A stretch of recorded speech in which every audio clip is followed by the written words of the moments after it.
오늘도 하나님의 크신 은혜 가운데 믿음으로 승리하는 저와 여러분 되시기를, 그래서 이 예배가 또 하나님 기뻐 받으신 예배가 되기를 주님의 이름으로 축원합니다. 벌써 7월 달이 돼 버렸습니다. 네.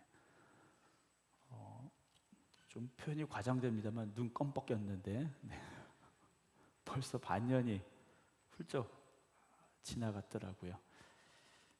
참 세월이 빠르다 하는데, 제가 우리 장로님들 권사님들 앞에서 말하기는 좀 쑥스럽습니다만 진짜 빨리 지나가는 것 같아요. 네. 근데 빠르지만 결국 또 하루라는 시간을 우리가 살지 않습니까? 시계가 빨리 돌아가는 건 아닌데 그만큼 느낌이 그런 것 같다 하는 것이죠. 주어진 시간을 잘 활용하는 것, 그게 우리가 세상을 잘 살아가는 그런 방법이 아닐까 생각을 합니다. 6달이 지났지만 아직 6달이 남아있지 않습니까? 이번 6달도 그냥 눈 껌뻑였더니 지나갔다 하지 않도록 믿음의 열심을 다하시길 주님의 이름으로 축원합니다. 지난 주일날 오후에 우리 청년부하고 사무엘 선교회, 베드로 선교회가 금방 세흥할 체육공원에서 참 햇빛도 뜨거웠어요. 햇빛도 뜨거웠는데 친교를 위해서 족구 시합을 했습니다. 누가 이겼느냐 졌느냐는 중요하지 않고요. 저는 우리 장로님들이 그렇게 잘하시는 줄 몰랐어요. 왕년에 다 한가다 가셨던 분들 같더라고요. 몇십 년 만에 하셨는데도 제가 하는 것보다 잘할 것 같은 열심히 하셨습니다. 그리고 저녁 식사를 또 대접해 주셔서 정선밥집에 가서 저녁을 먹었어요. 먹는데 이제 일찍 도착해서 먼저 먹었는데 그 시온이네 식구들이 좀 늦게 왔어요. 그 유지상 성도님이 집에 가서 그 김민희 성도하고 애기 시온이를 데리고 오느라고 좀 늦게 왔어요. 그래서 저희가 먼저 밥을 먹은 상태에 와서 아기를 제가 좀 안고서 있었는데 제 아이가, 작은 아이가 그걸 사진을 몇 장을 찍었더라고요. 그래서 제 그 카카오톡 프로필 사진이 바뀌었어요. 그랬더니 거기에 목사님 손주냐 근데 제가 봤더니 머리가 하얘요. 손주라고 할 만도 하겠구나 생각이 들었습니다. 우리가 살다 보면 참 웃을 일도 있고 또 눈물 날 일도 있고, 그렇죠? 기쁜 일도 있고 화날 일도 있죠. 그러나 우리가 일희일비라는 말이 있지 않습니까? 그냥 좋은 일 있을 때 그냥 웃고 나쁜 일 있을 때 속상하고, 여러분 그렇게 살지 마시고 항상 기뻐하고 범사에 감사함으로 살아갈 수 있길 주님의 이름으로 축원합니다. 이 날이 덥다 보니까요, 막 은근히 짜증도 나려고 그래요. 은근히 짜증도 나려고 그러고 힘들고 어려운 일 많습니다만 항상 기쁨으로 살아가는 우리 모든 성도들 되시기를 주님의 이름으로 다시 한번 축원합니다. 제가 군대에 갔는데요, 92년도에 제가 군대를 갔는데 그 당시에는 되게 무서웠어요. 걸핏하면 불러놓고 때리고 오죽하면 애들이 탈영하고 자살하고 그랬겠습니까? 근데 이제 이등병이 처음에 가면 뭘 해야 되냐면 고참들 전투화를, 저녁 때가 되면 고참들 전투화를 다 가져다가 이등병들이 다 닦는 거예요. 요즘은 자기 거 자기가 닦습니다만 저보다 이제 연세가 있으신 우리 장로님들 권사님들도 군대 가셨을 때 그러셨을 거예요. 이등병들이 그거 다 걷어다가 밖에 나가서 먼지 다 털고 이거 구두약칠을 다 닦아놔야 돼요. 반짝반짝하게 닦아서 갖다 놔야 점호 시간에 또 안 맞는 거예요. 그거 잘못해놓으면 또 끌려나가서 점호 끝나면 끌려나가서 또 맞는 거예요. 그러니까 얼마나 열심히 닦겠어요. 근데 이제 군인들이 걸어다니는 곳이 아스팔트 아니지 않습니까? 산이고 들이고 얼마나 이게 지저분해요. 먼지가 뽀얗게 앉아있고. 근데 그거 열심히 닦고 이랬던 기억이 있어요. 먼지는 사실 우리가 살아가다 보면 묻게 돼 있죠. 옷에도 묻고 손에도 묻고 발에도 묻고 다 묻어요. 그러다 보면 더러워지니까 닦아야 되고 빨래해야 되고 그렇지 않습니까? 오늘 예수님께서 우리가 잘 알고 있는 말씀이에요. 제자들의 발을 씻으시는 장면이 나옵니다. 예수님 당시에는 대부분 그냥 우리 말로 하면 쪼리 같은 신발인 거예요. 양말이 없습니다. 양말 안 신어요. 양말 안 신고 그냥 발가락이 다 노출된 슬리퍼를 신고 다니는 거예요. 그러다 보니 한 번만 밖에 나갔다 와도 어떻겠습니까? 발에 이 흙먼지가 붙을 수밖에 없는 상황이잖아요. 그래서 주인이 나갔다 돌아오면 종들이 어떻게 하느냐, 그 앞에 앉아서 발을 다 닦아주는 거예요. 유대인들은 집에 들어갈 때 손 닦고 발 닦고 들어갑니다. 밖에서 묻은 더러운 것들을 다 씻어내기 때문에 정결하게 하고 들어가는 거예요. 그래서 손도 닦아야 음식도 먹고 그렇지 않습니까? 그런데 그걸 종들이 하는 걸 오늘 누가 하신 겁니까? 예수님이 제자들 앞에 엎드려서 그 발을 씻어 주시기를 시작한 거예요. 주님께서 왜 굳이 이들에게 이런 모습을 보여주셨을까 하는 거죠. 전에도 말씀을 드렸습니다만 예수 믿는 사람이 물에 빠지면 뭐가 뜬다고요? 물이 입으로 말하기 그렇지만 세상 사람들은 입만 동동 뜬다고 말해요. 왜 그렇습니까?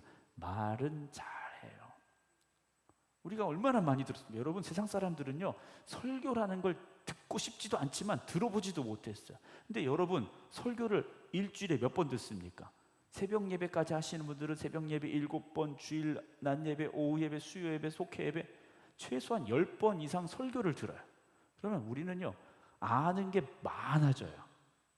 알고 싶지 않아도 어쨌든 들은 게 있으니까. 여러분, 제가 여기 장로님 권사님 나오셔서 한 10분만 얘기해 보세요. 처음에는 저 할 얘기 없는데요, 제가 무슨 말을 하겠어요. 그러다가 입이 말이 시작이 되면 어떻게 될까요? 10분 갖고 다 모자라세요. 처음에는 못한다 빼시겠지만 여러분, 그래도 한번 얘기 시작하시면 밤샐지도 몰라요. 근데 중요한 건 뭡니까? 말이 아니죠. 말이 아니라 행함이에요. 우리가 사랑에 대해서 참 많이 알아요. 그렇죠? 사랑에 대해서 얼마나 많이 알고 있습니까? 그러나 사랑에 대해서 말하는 게 중요한 게 아니라 상대방 앞에 엎드려 그 발을 씻어주는 게 진짜 사랑이라는 것이죠. 오늘 예수님은요 제자들의 발을 씻어주십니다. 발이 더러우니까 야, 발 좀 씻자, 이게 아니시지 않습니까? 그게 아니에요. 진짜 사랑이 무엇인지 주님께서 그들 앞에 보여주고 계시죠. 지난주에 요한복음 12장까지 1장에서 12장까지 말씀 쭉 나눴어요. 예수님께서 이 땅에 오셔서 어떤 일들을 하셨는가, 어떤 말씀을 전하셨는가 쭉 나눴어요. 근데 이제는요 며칠 남지 않았어요. 그 며칠 남지 않은 시간 동안 주님은 누구와 함께 하시나? 제자들과 함께 하고 계셔요. 제자들에게 마지막 주님의 모습을 보여주시는 그 장면들이에요. 여러분, 저나 여러분 우리 모두가 다 이 세상을 떠날 때가 있을 겁니다. 마지막 이 세상을 떠날 때 여러분들은 여러분들의 자녀들이나 또는 아내나 남편에게 또는 함께 신앙생활했던 성도들에게 무슨 말을 하고 싶으시고 무슨 행동을 보여주고 싶으십니까? 이번 한 주간 성경 말씀에 예수님께서 이제 십자가를 지실 때까지 일어나는 이 모든 일들은 어찌 보면 주님의 유언과도 같은 말씀, 유언과도 같은 예수님의 모습이셨어요. 오늘 1절 보면 6월절 전에 예수께서 자기가 세상을 떠나 아버지께로 돌아가실 때가 이른 줄 아시고 세상에 있는 자기 사람들을 어떻게 하셨다고요? 사랑하시되 끝까지 사랑하셨다고 그랬어요.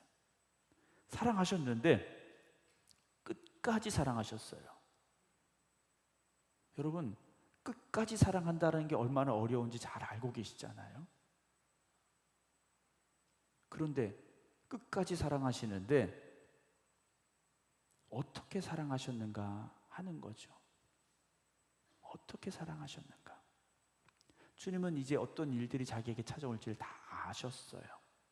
그런데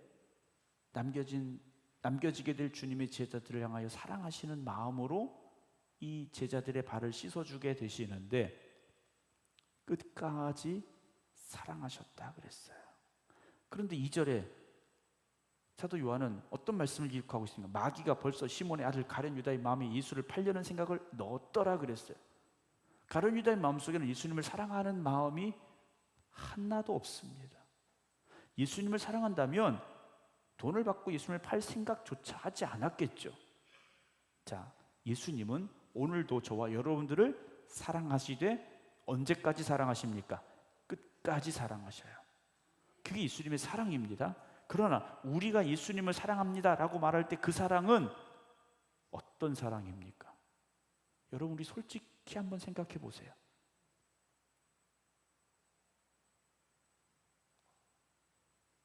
예수님을 사랑한다고 끝까지 배신하지 않겠다고 했던 베드로가 어땠습니까? 나 예수 몰라 그랬어요. 그리고 몰라로 끝난 게 아니에요. 부인하고 저주했다 그랬어요. 그걸 3번씩이나 했지 않습니까? 여러분, 우리가 베드로보다 낫다고 말할 수 있을까요? 우리는 베드로의 그 모습에 대해서 설교를 많이 들었으니까 우리는 적어도 베드로보다 나을 거야 라고 우리가 당당하게 말할 수 있겠는가라는 거죠. 그렇지 않을 수도 있습니다.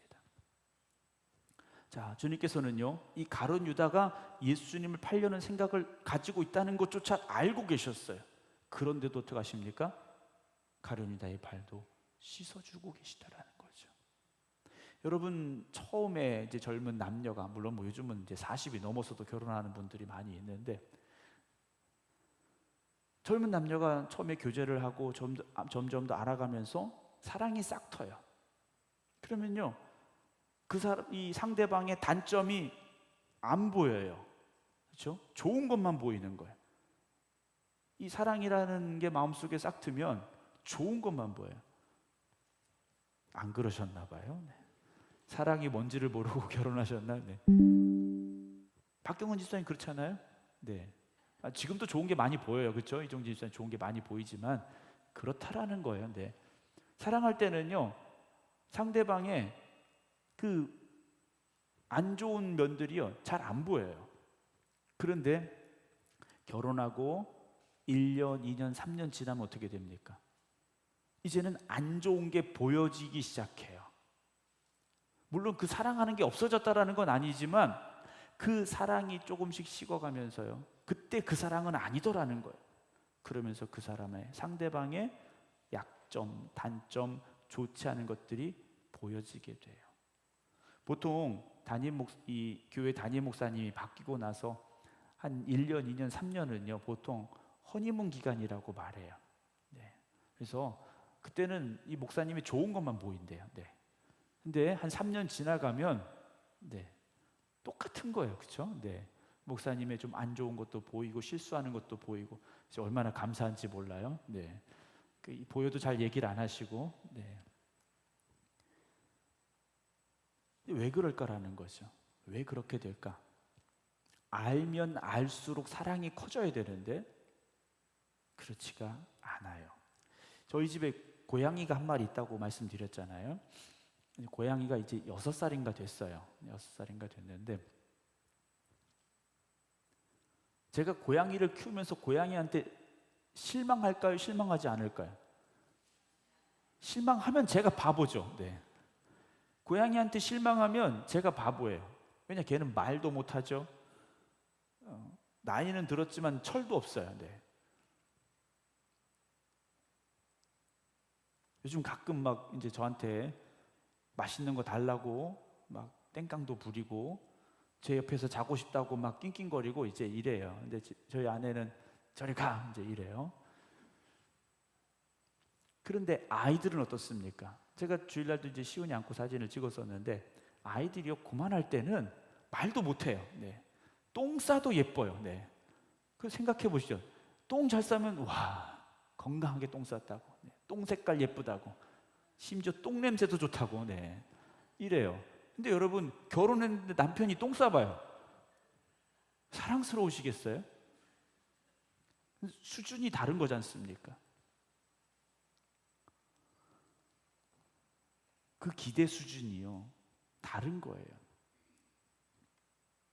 제가 여러분들 때문에 상처받고 속상하다, 만약에 그렇다면 제가 여러분들의 그 기대치를 상당히 높게 본 거예요.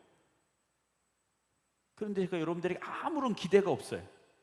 그러면 저는 여러분들한테 절대 상처받지 않아요. 네. 속상할 이유가 없어요. 그냥 원래 그러려니 하는 거죠. 근데 우리가 상대방에게 어떤 기대가 생기고, 아니 내가 이만큼 사랑했는데 저 사람이 날 사랑하지 않고, 내가 저 사람을 저만큼 존중해줬는데 날 존중하지 않고, 여러분, 상대성이 생기기 시작한다라는 거죠. 여러분, 아기들을 향해서, 갓난 아기를 향해서 내가 너에게 100이라는 만큼 사랑했으니까 너도 나에게 100을 줘라, 이러지 않아요. 그런데 이 아이들이 크고 10살, 20살, 30살 됐는데 그때는 어떻습니까? 이젠 너도 알 만큼 알잖아, 너도 클 만큼 컸잖아 하며 자녀들에게 상처받기 시작하시는 거죠. 근데 예수님은요, 제자들을 어떻게 사랑하셨다고요? 끝까지 사랑하셨어요. 가룟 유다가 예수님 팔 걸 아는데도 사랑하셨어요. 베드로가 예수님 모른다고 부인할 걸 아시는데도 사랑하셨어요. 그럼 예수님 제자들에 대해서 아무런 기대도 안 하셨느냐? 그렇진 않죠. 진짜 사랑이 뭔가를 보여주고 계신 거죠. 여러분, 우리가 주일날마다 환영합니다, 사랑합니다, 축복합니다, 인사해요. 그 말에 여러분, 우리의 마음이 담겨 있기를 주님의 이름으로 축원합니다.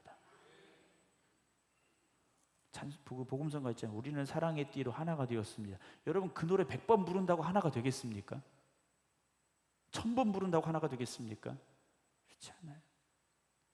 주님의 이 마음을 가질 때 진짜 사랑의 교회가 되는 거죠. 이름은 사랑의 교회인데 싸우는 교회도 있더라고요. 네. 여러분, 주님은요, 끝까지 사랑하셨어요. 내 옆에 있는 사람도요, 완전하지 않아요. 여기 있는 저도 완전하지 않아요. 그런데 주님은 우리를 끝까지 사랑하셨다라는 거죠. 간혹 교회 나오기를 힘들어하시는 분들이 있어요. 그분들이 왜 그러신가? 내가 주님 앞에 나갈 만한 사람이 안 된다고 생각하시는 거예요. 내가 살아온 인생이 있고 나도 내 잘못을 아는데 이런 생각을 가지고 계신 분들이 있어요. 그래서 예수님이라는 분은 다 아신다는데 이런 내가 가서 사랑받을 수 있을까? 이런 내가 예수님 앞에 갈 수 있을까? 내가 얼마나 더러운 사람인데, 내가 얼마나 악한 사람인데, 내가 얼마나 실패한 사람인데.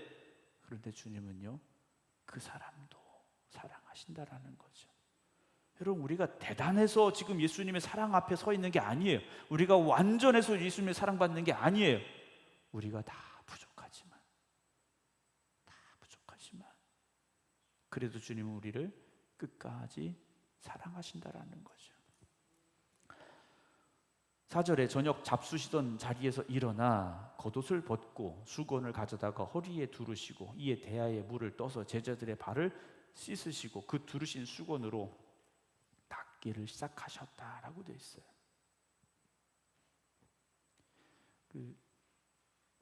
세족식이라고 교회에서 간혹 하기도 합니다.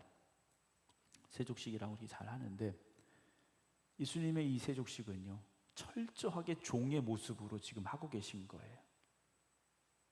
겉옷을 벗으셨잖아요. 제자들 앞에 무릎 꿇으셨어요. 이 제자들의 발이 깨끗했을까요? 물론 집에 들어왔으니까 씻고 들어왔을 수도 있겠지만 그렇지는 않았던 것 같아요. 세상 모든 권세를 가지신 분이 제자들 앞에 엎드려서 그 발을 하나하나 씻고 계셨더라는 거죠. 그리고 그들의 발을 하나하나 닦아 주셨어요. 우리가 사랑합니다, 기도합니다, 응원합니다, 물론 그런 말도 표현하셔야 돼요. 여러분, 사랑은 말로도 표현되어져야 됩니다. 말하지 말라는 게 아니에요. 여러분, 집에 가셔서 남편에게 사랑해요, 아내에게 사랑해요, 자녀들에게 사랑한다, 부모님에게 사랑합니다. 여러분, 그 말씀 많이 하세요. 아멘을 안 하시는데, 저희 부모님이요, 저 어렸을 때는 안 그러셨거든요. 언제부터인가 저에게, 지금도 이거 듣고 계실 것 같은데, 네. 언제부터인가 저에게 전화를 하시고 끊을 때 사랑합니다 하시는 거예요. 얼마나 어색한지요. 네. 그래서 저도 사랑합니다 하는데 가끔 저희 아이들이 옆에서 들을 때가 있어요. 웃어요. 네. 제가 이런 표현이 되게 낯설고 어색한 사람이라서 제 어머니 아버지 듣고 계실 때 사랑합니다. 네. 그 말도 중요하죠. 근데 진짜 중요한 게 뭡니까? 우리 행동이에요. 여러분, 말로는 사랑해 하는데 막 때려요. 이 사랑의 매, 얼마나 무섭습니까? 근데 교회가 그럴 수 있어요. 사랑의 매를 들을 수 있다라는 거예요. 물론 훈계도 있어야 되고 가르침도 있어야 되죠.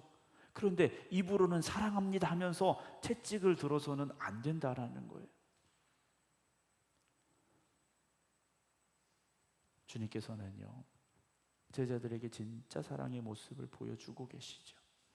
그런데 사실은 이 나의 더러운 발, 부끄러운 이 발을 내어놓기가, 주님 앞에 내어놓기가 쉽지 않아요. 그런데 여러분, 주님의 사랑 앞에 내어놓으시기 바랍니다. 주님은 우리 아픔도 씻어주고 계시고요, 우리의 슬픔도 씻어주고 계시고요, 우리의 눈물도 씻어주고 계시고, 그리고 가장 중요한 우리의 죄도 씻어주시는 주님이시지 않습니까? 그렇게 주님 앞에 나아가시기 바랍니다. 베드로가 주님, 내 발은 씻지 마세요, 이런 거예요. 주님께서 왜 내 발을 씻으십니까? 예수님께서 내가 하는 것을 네가 지금 몰라, 모르니까 네가 그 말하지, 이후에는 알 거다 그러셔요. 언제 알게 될까요? 주님의 십자가의 죽음과 부활 이후에 이 말씀들이 제자들에게 깨달음이 된 거죠. 여러분, 말씀이요, 들을 때 다 깨달음이 오면 얼마나 좋겠습니까만 언젠가 그 말씀들이 깨달아질 때가 있어요. 그래서 신앙생활은요, 지식으로 하는 게 아닙니다. 가슴이 뜨거워질 때 진짜 신앙이 나오는 거예요. 지식으로 하는 거면 똑똑한 사람들이 신앙생활 잘하겠죠. 그런데 보니까 그렇지 않더라고요. 가슴이 뜨거운 분들이, 가슴이 뜨거워진 분들이 신앙생활을 열심히 온전히 아름답게 하세요. 저는 우리 생각교회 모든 성도 여러분들의 가슴이 뜨거워지기를 주님의 이름으로 축원합니다.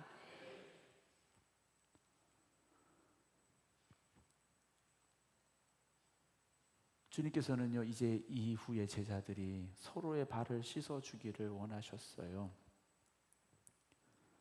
여러분, 우리가 상대방을 볼 때 상대방의 약점, 단점, 허물이 잘 보여요. 근데 때로는요, 그것 때문에 서로를 비난하게 되고요, 상처 주게 되고요, 아픔을 주게 될 때가 있어요. 우리가 보통 자녀들한테 그러잖아요. 너 맨날 왜 그래? 그러잖아요. 넌 도대체 언제 변할래? 언제 철들래? 그래. 야, 너 또 시작이니? 왜 애가 이런 말들이 왜 제 입에 이렇게 착착 붙죠? 네. 그런 말들이 나와요. 근데 이게 자녀들뿐만 아니라 배우자에게, 남편에게, 아내에게, 또는 같이 신앙생활하는 성도에게 이런 말들이 나올 수 있다라는 거죠. 그러나 오늘 우리도요, 주님 앞에 부끄러운 발을 내놓은 사람들이지 않습니까? 상대방의 허물도 덮어줄 수 있고 감싸 안을 수 있고요, 그런 저와 여러분 되기를 주님의 이름으로 축원합니다.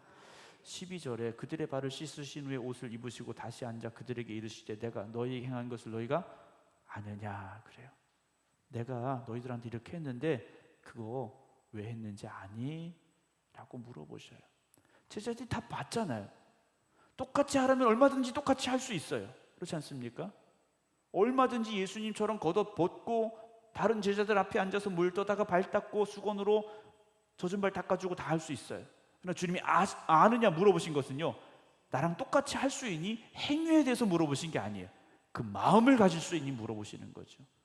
여러분, 오늘 저와 여러분들이 몰라서 못하는 거 아니지 않습니까? 원수도 사랑하라. 여러분, 이건 우리가 수백 번, 수천 번 들은 말씀이에요. 그러나 그 사랑이 어디에서 시작이 되어야 됩니까? 우리의 가슴에서부터 시작이 되어야 되는데 우리는 머리로만 하려고 하니까 진짜 사랑이 되지 못했다라는 거죠. 여러분, 주님의 이 모습을 우리의 마음속에 깊이 새겨 넣으시기 바랍니다. 그래서 15절에 내가 너희에게 행한 것 같이 너희도 행하게 하려 하여 뭐 하셨다고요? 본을 보여주셨다 그래요. 예수님께서 본을 보여주신 겁니다. 본을 보여주셨어요. 너희들이 이제 이렇게 살아야 된다라고 말씀하시는 거예요. 우리는 누가 더 높으냐의 문제 앞에 서 있는 사람들이 되지 말아야 됩니다. 여러분, 교회가 어떤 조직입니까? 더 높은 사람이 있고 낮은 사람이 있습니까? 그렇지 않다라는 거예요. 사랑이 있는 교회가 되어져야 됩니다. 사랑은 말로만 하는 게 아니라 겉옷을 벗고 상대방 앞에 무릎 꿇을 수 있어야 돼요. 허리에 수건을 두르고 그의 발을 닦아줄 수 있는 사람이 되어져야 된다는 거죠. 근데 그 중에 누구도 있었다는 겁니까? 가룟 유다도 있었다라는 거예요. 주님은요, 마음에 드는 제자들만 골라서 닦아주신 게 아니에요. 예수님을 팔 가룟 유다조차도 그 발을 닦아주셨다라는 거죠. 여러분, 사랑은 내가 하고 싶은 사람만 사랑해 주는 게 사랑이 아니에요.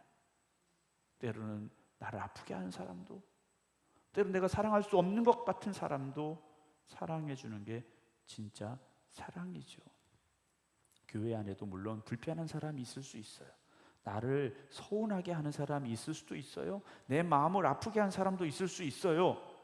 그러나 그 사람도 우리는 사랑할 수 있어야 됩니다. 힘들죠. 나를 아프게 한 사람을 어떻게 사랑합니까?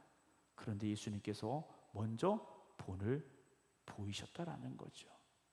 여러분, 오늘 이 말씀은 단지 발을 잘 닦아주자 이 말씀이 아니에요. 예수님처럼 우리도 섬김의 자리에, 사랑의 자리에 서야 된다.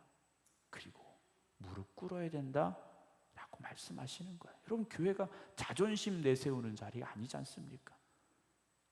물론 세상에서 여러분 자존심 지키세요.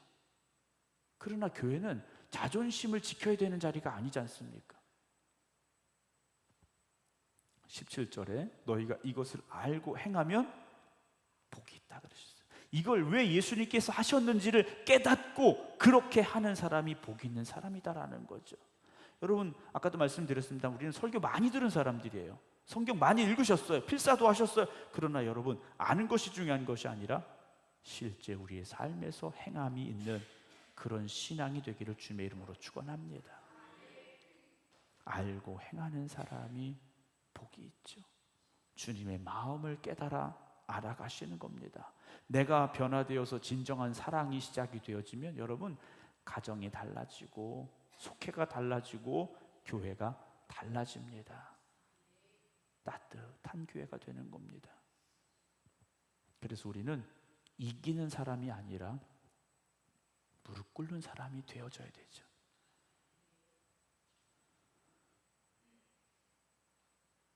오늘 주님의 말씀 우리의 마음속에 다시 한번 깊이 새겨넣기를 원합니다. 주님이 우리에게 왜 이런 모습을 보여주셨을까? 본이다라고 말씀하시지 않습니까? 이 말씀 우리가 몰라서 이 시간 다시 나누는 건 아니지 않습니까? 우리가 이 말씀 앞에 다시 온전히 서서 주님이 본을 보여주신 대로 우리가 신앙생활하고 이 교회를 사랑이 넘치는 교회로 만들어가고 여러분들의 가정이 그 사랑이 넘치는 가정이 될 수 있기를 주님의 이름으로 축원합니다. 대단한 걸 하라는 게 아니에요. 우리의 말 한마디가, 우리 행동 하나가 진짜 사랑의 말, 사랑의 행동이 되어지면 되는 겁니다. 오늘 그렇게 서로 섬김의 자리에서, 서로 사랑의 자리에서 주님이 보여주신 이 본을 실천하고 행하는 저와 여러분들이 되기를 주님의 이름으로 축원합니다. 기도하겠습니다.